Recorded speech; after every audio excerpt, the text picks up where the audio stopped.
Postcards were David Davis's passion. He regularly scoured antique shows, selecting the best picture postcards of Michigan depots. This month, Lyn Knight offers his extensive collection for auction. Here are a few words from David about his loved collection, recorded in December of 2010.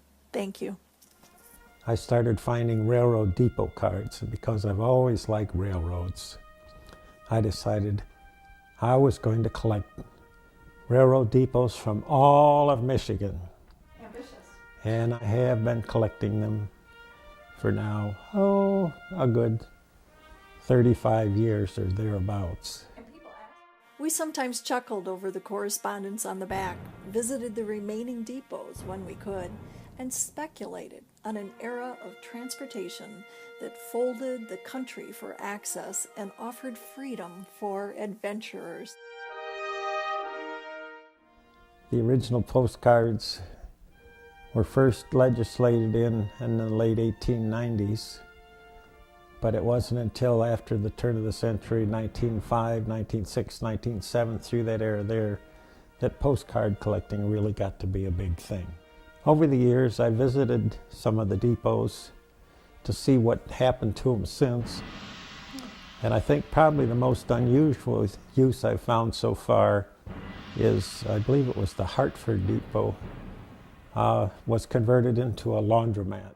And I decided I not only wanted to know how many railroad depots there were, I wanted to know where the depots were. Just in the state of Michigan, right? Yes, well, within an individual community.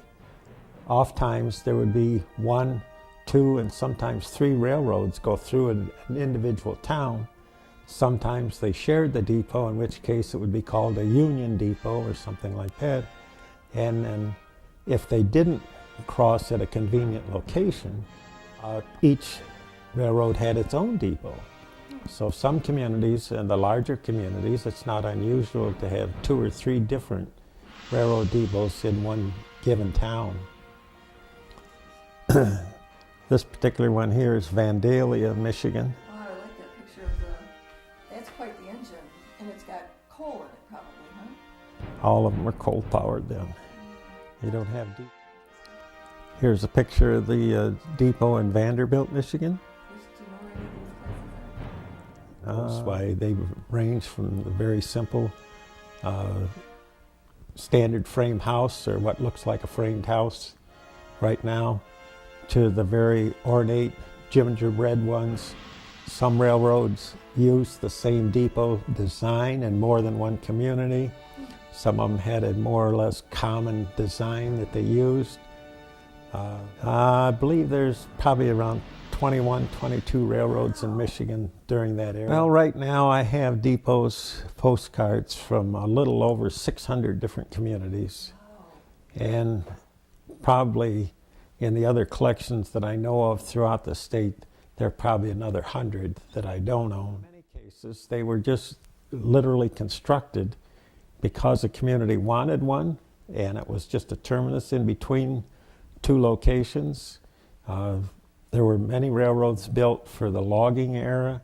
From Bay City north was nothing but timber. Wow. And all of the communities along the lake that are on a river would be the railhead for loading the lumber that was being taken down. This is the picture of the depot in Vernon, Michigan. Which is where? Where's Vernon? I'm not sure where Vernon, to be honest with you. Have you heard? No. I haven't heard either. Anyhow, I think probably the most important thing about this one is the fact that it's on the Ann Arbor Railroad. Oh. And the Ann Arbor Railroad basically ran from Toledo all the way up to Frankfort.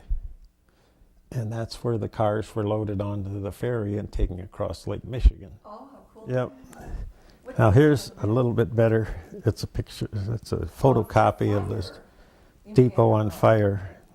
And that was very prevalent because, this is a little tidbit I know, because these coal-fired engines would spew sparks as they went by, going really quickly, and oftentimes the sparks would catch the depots on fire. That's probably true enough. Probably almost as many of them were caused by the old-fashioned wood stoves and chimney fires. Is the last one is one of the ones I was telling you, the one that isn't much bigger. It isn't much bigger than an outhouse. This is Vent Leits. It's VENTFLEITS. It's on the Michigan Central Railway. It's in Saginaw County. The Davis Depot collection was featured in many historical society shows, and he participated in the team renovation of Ypsilanti's signal tower and caboose. He liked discussing depots with dealers and other collectors.